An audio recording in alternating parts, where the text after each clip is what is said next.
The Galactic Council Hall was filled with tension. Representatives from hundreds of alien civilizations sat in their high-backed seats, their eyes fixed on the central platform. It was not every day that a species was cast out from the council. The air was thick with whispers, murmurs of uncertainty, and silent judgments. Today, Earth's fate would be sealed. Ambassador Elias Carter stood tall, his face calm but his eyes burning with restrained anger. He had expected resistance, even hostility, but outright rejection. That was unexpected. The humans had worked for decades to earn their place in the council. They had contributed to interstellar trade, participated in diplomatic talks, and even aided in several conflicts to maintain peace. And yet, here he was, standing alone while the verdict was being read. The High Chancellor, an old and wise being from the auxiliary species, cleared his throat. His silver-scaled face remained expressionless, but his deep voice carried power. "The Galactic Council has come to a final decision," he announced. "Humanity shall no longer be a recognized member of this council.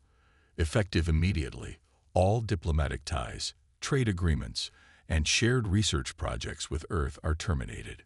Gasps echoed throughout the hall. Some species had expected sanctions, maybe even restrictions, but complete expulsion. That was severe.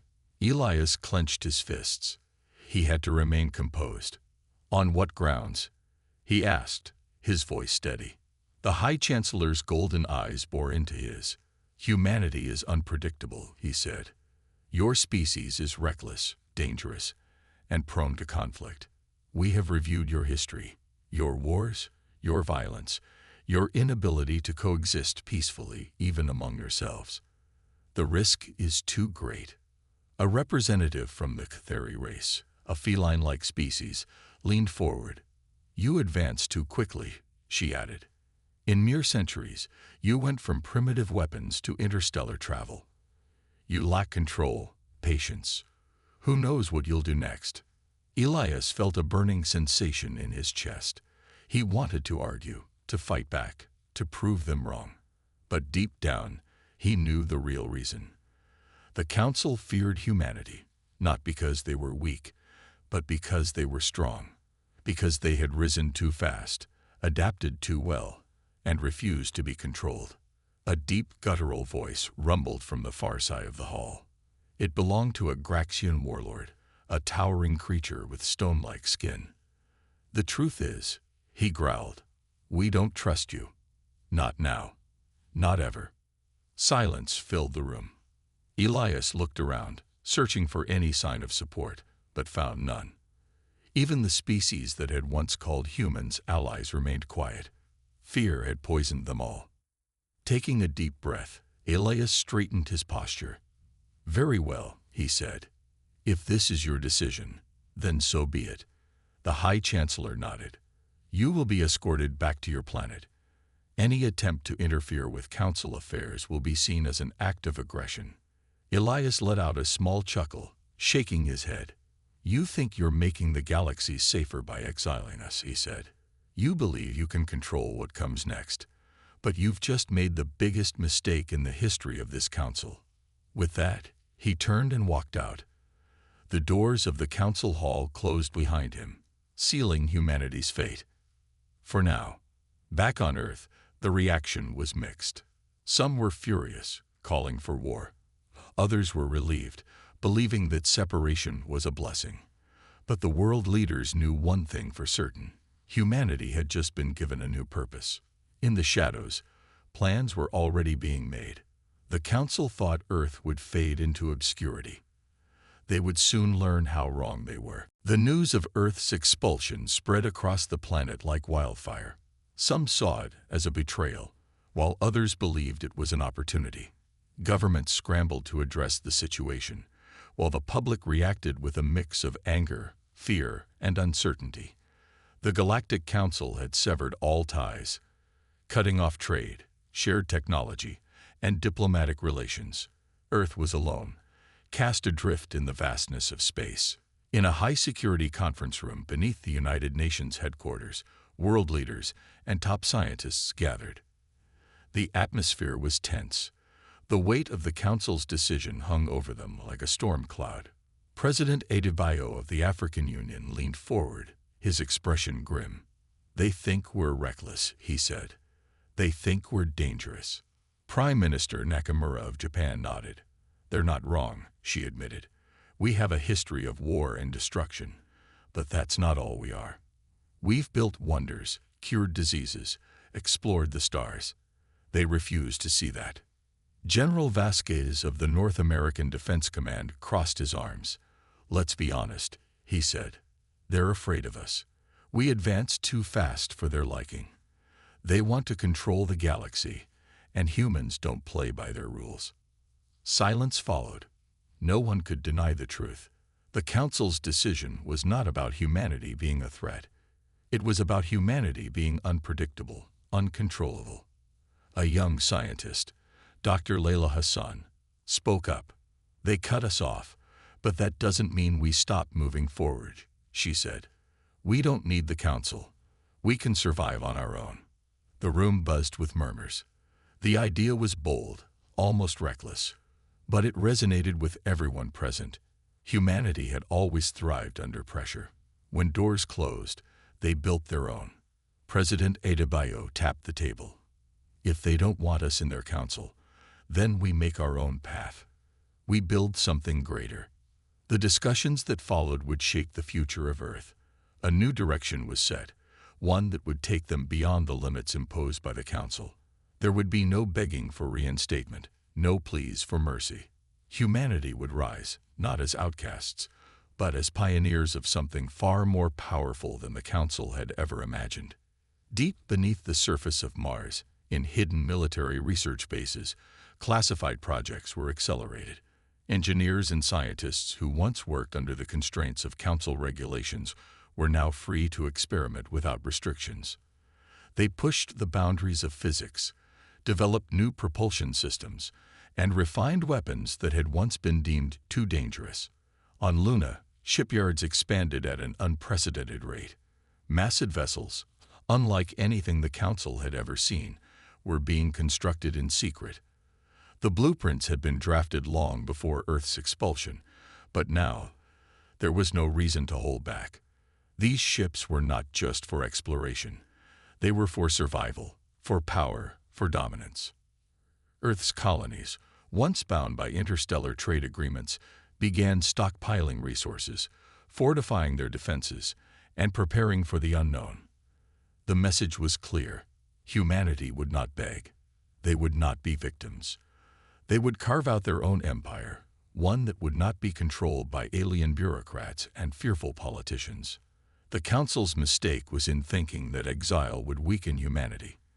Instead, it had ignited a fire unlike anything the galaxy had ever seen. The exiled species would not fade into obscurity. They would rise, stronger than before. And when the time came, the Council would understand the full weight of their decision. But by then, it would be too late. The galaxy continued on, unaware of what was being forged in the shadows. The Council had exiled Earth, confident that isolation would break humanity's spirit. They believed that without trade, without access to shared technology, and without allies, Earth would wither. But in reality, exile had done the opposite. It had freed them. On Mars, deep within the underground city of Olympus Mons, the brightest minds of humanity worked tirelessly. A sprawling network of hidden research labs had sprung to life, developing technology beyond anything the Council could imagine. No longer bound by alien-imposed restrictions, human scientists pushed the boundaries of physics, energy manipulation, and artificial intelligence. What once took decades of approval processes was now happening in mere months.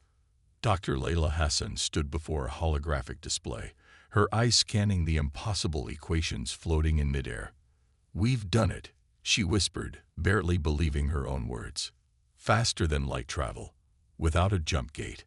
Her assistant, a young engineer named Malik, gaped at the data. This is impossible." Dr. Hassan turned to him, a fire in her eyes. "Not impossible, just forbidden." The Council claimed independent FTL travel was too dangerous. that only jump gates were stable, but they never wanted us to figure it out on our own. In the darkened corridors of Luna's shipyards, another breakthrough was taking form. The first of the Dreadnought-class warships, the Erebus, was nearing completion. Designed in secrecy, it was unlike anything that had ever sailed the stars. Its hull was layered with experimental shielding, its weapon systems capable of breaking through the defenses of any known Council fleet.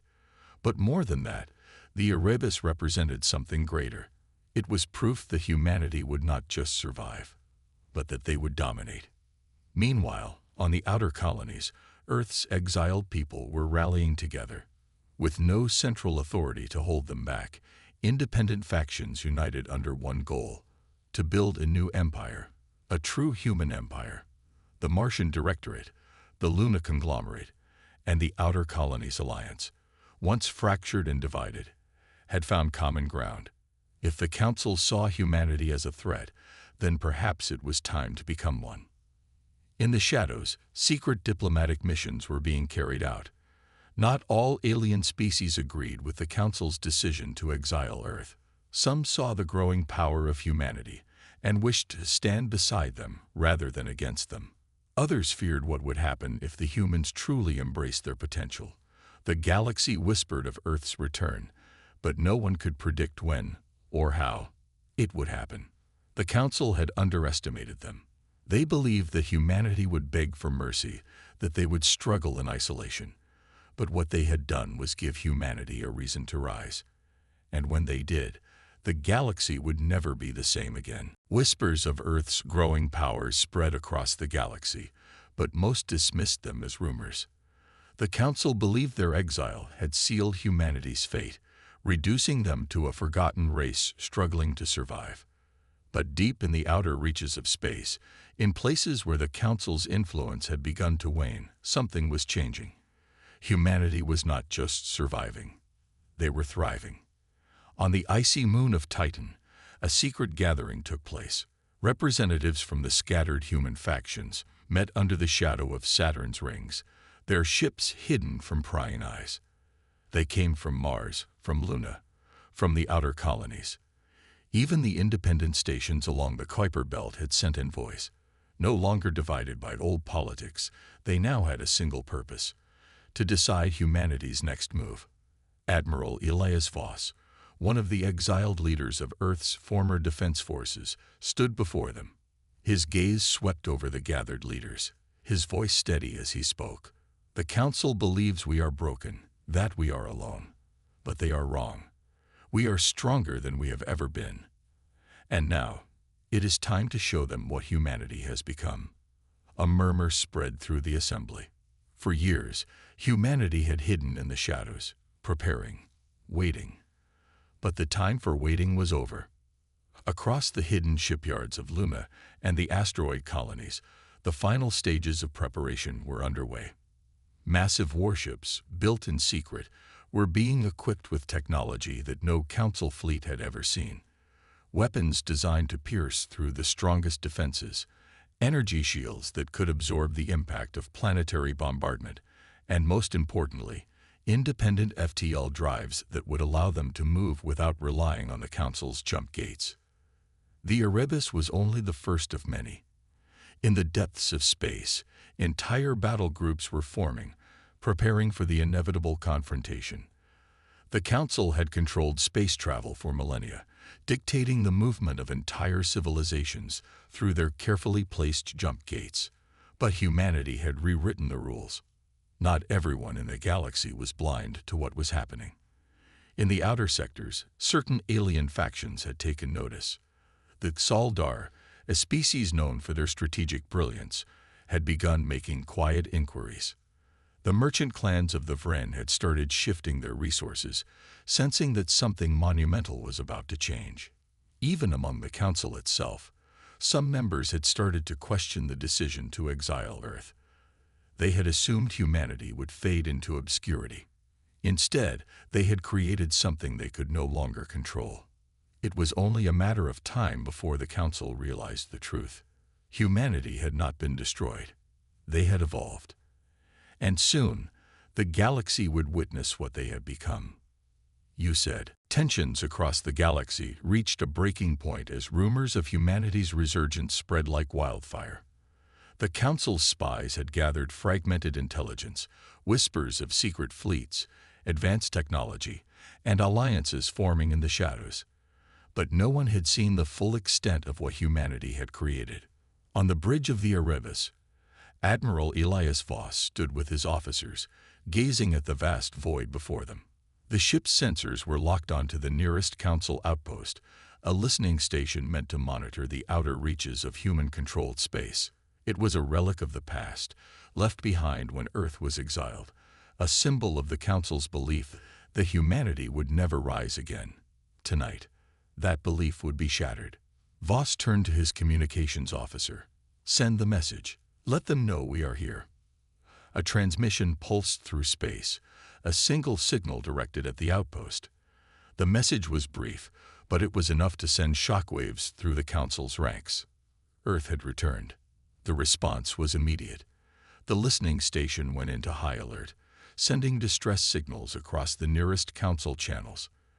Within hours, a fleet of Council warships had been dispatched, their commanders confident that they would crush whatever remnants of humanity had dared to challenge them.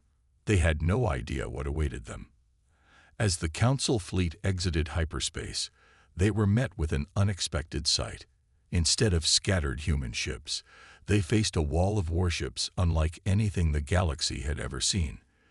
The Erebus led the formation, flanked by vessels bristling with unfamiliar weaponry. Energy signatures spiked, revealing shield technology that exceeded anything the Council had ever encountered. Humanity had not just rebuilt, they had surpassed. The Council Admiral, a veteran commander named Raelis IV, stared at the incoming data with disbelief. This is impossible," he muttered. "They were supposed to be finished." A transmission came through, and when Vor opened the channel, he found himself looking into the cold, determined eyes of Admiral Voss. "You should have let us be," Voss said. "Now you will see what humanity has become." The first shots were fired, and the battle that followed would be remembered for generations. Council ships, once thought invincible, found their defenses torn apart by precision strikes. Human warships moved with terrifying efficiency, coordinating with an intelligence that defied traditional strategy. Within minutes, the tide had turned. The Council fleet, expecting an easy victory, was now fighting for survival. Across the galaxy, the news spread. The Council's iron grip on power had been challenged, not by an ancient empire or a powerful coalition, but by the very species they had cast aside. The exile of Earth had not been humanity's end. It had been their beginning. The Council's defeat at the hands of humanity was not just a military loss. It was a seismic shift in the balance of power across the galaxy. News of the battle spread faster than the Council could control, reaching every corner of known space. Some species watched in horror, realizing that the humans they had cast out were now more powerful than any of them. Others, long oppressed by the Council's strict rule, saw an opportunity. If humanity could rise from nothing, then perhaps they could too. Admiral Elias Voss stood on the bridge of the Erebus, watching as the surviving Council ships retreated. They had come expecting to crush Earth's remnants, but instead, they had barely escaped with their lives. Humanity had not just survived its exile. It had become something greater. And now, the rest of the galaxy was watching. The victory was significant, but it was only the beginning. Humanity had revealed itself, and the Council would not sit idle. Even now, their forces were regrouping, preparing for a counterattack. Voss knew that Earth's forces had the advantage for now, but the Council's reach was vast. They controlled the flow of resources, the major trade routes, and most of the galaxy's alliances. If humanity was to truly stand against them, they would need more than just superior technology. They would need allies. In the depths of uncharted space, far from the Council's watchful eyes, humanity had been preparing for this moment for decades. Hidden among asteroid belts and drifting within the shadows of dying stars, they had built not just warships, but entire fleets. They had forged alliances with species the Council had ignored or mistreated, and they had developed weapons that no one had ever seen before. Now it was time to reveal them. The first step was sending a message, not to the Council, but to those who feared them. Across the galaxy, encrypted transmissions began appearing on private networks, underground channels, and secret frequencies. The message was clear. Humanity has returned. The Council is not invincible. Join us, and together, we will break their rule. The response was immediate. The first to answer were the Threxians, a warrior race whose traditions had been stripped away by the Council's forced integration. They had always resented the Council's rule, but alone, they had never been strong enough to resist. Now, with humanity's fleets as proof that rebellion was possible, they saw their chance. Next came the Yalvine, a species of traders who had once controlled the largest mercantile hubs in the galaxy, until the Council regulated them into submission. For centuries, they had been forced to operate under heavy restrictions, their trade taxed into oblivion. But now, with humanity offering an alternative, they saw a way to reclaim what was theirs. One by one, other species followed. Some came in secret, offering resources and intelligence. Others openly declared their support, breaking free from the Council's rule and pledging their fleets to humanity's growing movement. The galaxy was shifting, and the Council knew it. On the Council's homeworld, chaos erupted in the Grand Assembly. The High Chancellor, an ancient being named Xyros, stood before the gathered representatives of the galaxy's most powerful species. His normally composed expression was cracked with tension. "We must act now," he declared. "Humanity's resurgence is a threat to all we have built. If we do not crush them now, the Council will fall." But not everyone agreed. Some of the representatives hesitated, seeing an opportunity in humanity's rise. The Council had ruled for too long, demanding obedience from all while offering little in return. If humanity could challenge them, then perhaps it was time for change. Xyros saw the doubt in their eyes and clenched his fists. The cracks in the Council's power were growing, and if they did not act quickly, they would lose everything. The war was no longer a battle of fleets.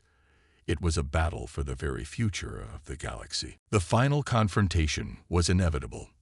The Council had lost its grip on the galaxy, but it refused to surrender. Humanity's rise had inspired revolts across countless systems, and one by one, entire species turned against the old order. The once mighty Council, which had ruled for millennia, now stood on the brink of collapse. But before it fell, it would make one last desperate move. Deep within the Council's hidden archives, there existed knowledge that had been buried for centuries, something that could not only rival humanity's technological advancements, but potentially destroy them entirely. The High Chancellor, Xyros, had kept this secret as a last resort, and now, with his empire crumbling, he was ready to unleash it. The weapon was not a fleet or an army. It was something far worse, a forgotten experiment, abandoned by the Council long ago because it had been deemed too dangerous even for them. A sentient force of destruction, locked away on a dead world, waiting to be awakened. Xyros, in his desperation, ordered its release. Admiral Elias Voss stood on the command deck of the Erebus, watching the latest intelligence reports come in. The Council was not retreating.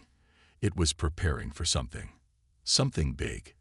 The sudden shift in their movements, the strange energy readings from deep space, and the encrypted transmissions they had intercepted all pointed to one thing. The Council had found a way to fight back. But humanity had come too far to turn back now. The fleet was ready, their allies were united, and the galaxy had already chosen its side.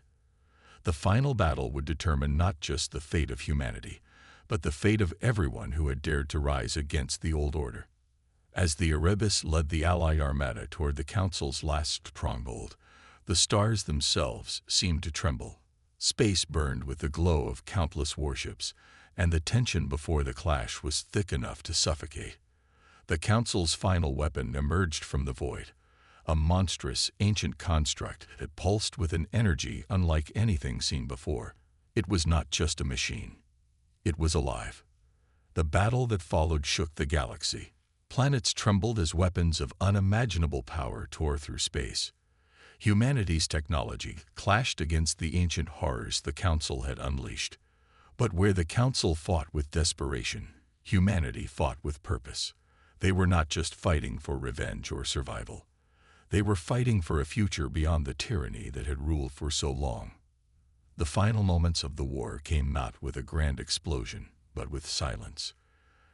Thyros, the High Chancellor, stood in his throne room, watching as his empire crumbled. He had believed the Council to be invincible, that the order they had created would last forever. But now, as the last of his warships were destroyed, he understood the truth. Humanity had done the impossible. They had not just survived their exile. They had built something greater. The Council was no more. Across the galaxy, a new order began to rise, one built not on control, but on unity. Humanity did not claim the throne for themselves. They shared it with those who had fought alongside them. The galaxy had changed, and this time it was for the better. As the Erebus drifted through the remains of the battlefield, Admiral Voss took a deep breath. The war was over. The future was theirs to shape, and humanity had just begun.